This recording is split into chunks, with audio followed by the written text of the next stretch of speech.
Hello and welcome dear students to my channel ma'am की पढ़ाई. Students, today we will continue our fourth chapter in history, the Mughal Empire. Students, we have already read about the important rulers of the Mughal period. Today we will start succession in Mughal Empire. The Mughal followed co-parcenary rule of inheritance. जो Mughals थे उन्होंने co-parcenary का मतलब होता है को partnership का जो नियम था वो अपने उत्तराधिकार नियम में अपनाया था. This means a division of the inheritance amongst all the sons. इसका मतलब ये होता था कि जो उत्तराधिकारी होता था कोई एक ना होकर जितने भी सन होते थे, जितने भी बेटे या पुत्र होते थे, उन सब में इक्वली उसको पूरे जो एरिया होता था, जो भी एम्पायर होता था, उसको बांटा जाता था. Thus they did not believe in the primogeniture rule of succession. इसीलिए जो वो मुगल्स थे वो प्रीमोर्गेनिचर रूल को नहीं मानते थे उत्तराधिकार में. Primogeniture is a system of inheritance in which the eldest son inherits his father's estate. Primogeniture एक ऐसा सिस्टम था जिसमें जो सबसे बड़ा बेटा होता था वो अपने पिता की जो एम्पायर होता था उसका वो उत्तराधिकारी होता था या माना जाता था. The Mughal court. The governance and court decorum. The Mughal Empire followed the Central Asian tradition.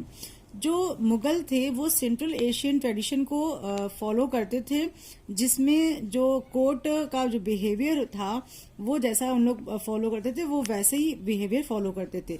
The rulers spend a lot on maintaining courts. और जो रूलर्स होते थे यानी जो राजा होते थे वो अपने कोर्ट्स, अपने दरबार को मेंटेन करने में मेंटेनेंस में बहुत पैसे खर्च करते थे. The tradition of considering a ruler the representative of God on earth was reflected in the fact that the Mughal throne kept on a raised platform. और ये कॉन्सेप्ट रखा जाता था कि जो रूलर है वो गॉड है अर्थ पर, इसलिए उसको थ्रोन पर, उसके थ्रोन को जो जमीन होती थी, प्लेटफॉर्म होता था, उससे रेज मतलब थोड़ा सा ऊंचा उसका थ्रोन सिंहासन रखा जाता था. Nobles and officials bowed to the ruler. और जो भी उनके नोबल्स और अधिकारी वगैरह होते थे वो सभी उसके सामने झुकते थे. Minister had fix seats in the court. और जितने भी उसके मंत्री होते थे उन सबकी कोर्ट में एक फिक्स सीट होती थी. The rulers believed in etiquette and received their guest with due respect and honour. और जो भी मिनिस्टर्स जो रूलर्स होते थे वो ये मानते थे कि जो मैनर होना चाहिए, एटिक्वेट मीन्स होता है मैनर, जो मैनर होता है किसी भी गेस्ट के आने पर वो उनको पूरा मैनर उनके साथ में बिहेव होना चाहिए, उनका बिहेवियर अच्छा होना चाहिए और उनको हमेशा रिस्पेक्ट दी जानी चाहिए. The Mughal administration. जो मुगलों का एडमिनिस्ट्रेशन मतलब प्रशासन था वो कैसा था? The Mughal administration was based on both the Indian and Persian system of administration. इसमें इंडियन और पर्शियन दोनों सिस्टम का को उन लोग यूज करते थे. It stayed on two components. इसमें दो कंपोनेंट्स थे. फर्स्ट था the absolute authority of the emperor, जिसमें पूरी अथॉरिटी यानी कि सब कुछ का अधिकार या मेन जो मुखिया होता था वो एम्परर यानी सम्राट होता था. And the strength of the army. और दूसरा ये कि वो लोग अपने आर्मी की को हमेशा स्ट्रेंथ उसकी अच्छी रखते थे, हमेशा उसको ध्यान देते थे. Central administration. The king was the supreme authority of both civil and military administration. जो राजा होता था वो चाहे वो सिविल हो मतलब नागरिक हो, चाहे जो भी मिलिट्री सेना हो, उन सबका मेन जो अधिकारी होता था वो राजा होता था. He was assisted by a council of ministers. और उसके साथ में एक मिनिस्टर्स की पूरी काउंसिल होती थी. इनमें कुछ खास मंत्री होते थे जैसे द वजीर, फाइनेंस मिनिस्टर. फेमस वजीर ऑफ अकबर वॉज टोडरमल. वजीर फाइनेंस मिनिस्टर भी होता था और जो अकबर का फेमस वजीर था वो टोडरमल था. द सदर उस सदर. He had 3 important functions. जो सदर उस सदर होता था उसके 3 मेन फंक्शंस या काम होते थे. फर्स्ट था chief adviser in religious matter, means धार्मिक मामलों में अपनी एडवाइस देना. Second, ministers for grants and donation made by the king. जो किंग जो भी ग्रांट्स या डोनेशन देता था या जो भी अनुदान वगैरह दान वगैरह देता था उसका ध्यान रखना. एंड थर्ड, द चीफ जज आफ्टर द एम्परर. और राजा के बाद जो मेन जज होता था वो यही होता था, सदर उस सदर. फिर नेक्स्ट है the Mir Bakhshi. He looked after the administrative works of the army. Army का जो भी एडमिनिस्ट्रेटिव या प्रशासन संबंधी वर्क होता था उसको पूरा देखना मीर बख्शी का काम था. फिर है खाने सामा. He attendant to the needs of the royal households. Royal households means राजा के महल में जो भी जरूरतों का सामान होता था, जो भी जरूरतें होती थी, उन सब को देखने का काम खाने सामा का होता था। And these officials were directly appointed by emperor, और ये सारे के सारे अधिकारी डायरेक्ट एम्परर के थ्रू ही अपॉइंट होते थे। अब आता है प्रोविंशियल एडमिनिस्ट्रेशन।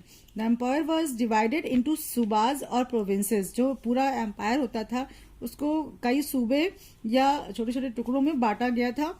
ईच सूबा was headed by the governor called सूबेदार, और हर सूबे का एक गवर्नर होता है जिसको सूबेदार बोलते थे। The Diwan looked after collection of land revenue, taxes and civil administration. और जो दीवान होता था उसका काम था कि टैक्सेस, रेवेन्यूज आदि को कलेक्ट करना। द सूबा वॉज फर्दर सब डिवाइडेड इंटू सरकार्स एंड परगनाज, और सूबे को फिर छोटे छोटे टुकड़ों में बांटते थे और उनको सरकार और परगना में बांटते थे। The kotwal was incharge of the city administration, और पूरे सिटी का जो एडमिनिस्ट्रेटिव इंचार्ज होता था वो कोतवाल होता था। Army administration. The king was the commander in chief of the army. Army का जो मेन मुखिया होता था वो राजा होता था। After the king the minister called Mir Bakhshi, और जो राजा के बाद जो मेन मिनिस्टर होता था वो मीर बख्शी होता था। Looked after the administrative works of the army, जिसका काम था पूरे एडमिनिस्ट्रेटिव वर्क को आर्मी के देखना। The Mughal army had infantry, cavalry, elephants and artillery. Mughal army में इन्फेंट्री मीन्स पैदल सेना थी, कैवलरी मीन्स घोड़ा वाले लोग थे यानी घुड़सवार थे, हाथी थे, और साथ में आर्टिलरी मीन्स तोपें होती थी, टैंक होते थे, तोपें होती थी। Mansabdari system. One of the most significant features of Mughal administration was what we come to know as a Mansabdari system. सबसे ज्यादा इम्पोर्टेंट एक फीचर जो मुगल एडमिनिस्ट्रेशन में समझ में आया वो था मनसबदारी सिस्टम। मनसब मीन्स रैंक और पोजीशन इन अरबिक। अरबिक जो लैंग्वेज थी उसके अकॉर्डिंग मनसब का मतलब होता था रैंक यानी कि पद या पोजीशन, ओहदा। It was a graded system and was not hereditary. ये एक ग्रेड सिस्टम था, ये किसी को वंश के अकॉर्डिंग नहीं मिलता था। Every officer was assigned a mansab and was called a mansabdar. हर ऑफिसर को मनसब दी जाती थी और वो उसका मनसबदार कहलाता था। In Akbar's reign there were 29 mansabdar with a rank of 5000 zat. Akbar के टाइम में, अकबर के शासन के समय 29 मनसबदार होते थे जो कि 5000 जात रैंक के होते थे। By Aurangzeb's reign, the number of mansabdars has increased to 79, और औरंगजेब के शासन के समय जो मनसबदार थे वो बढ़ गए और उनकी संख्या 79 हो गई।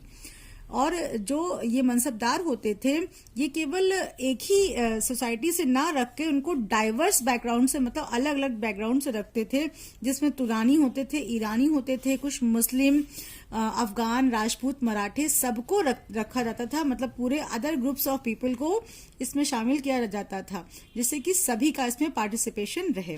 The mansabdar perform both civil and military functions.